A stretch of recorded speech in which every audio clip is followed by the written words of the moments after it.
The function f is defined by the given equation. For what value of x does f of x reach its minimum?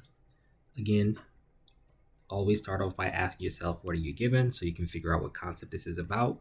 This is a quadratic function given to us in vertex form. So if you're looking for the minimum, you're looking for the vertex of that quadratic. Remember, to find the vertex, if the equation is in vertex form, it's very easy.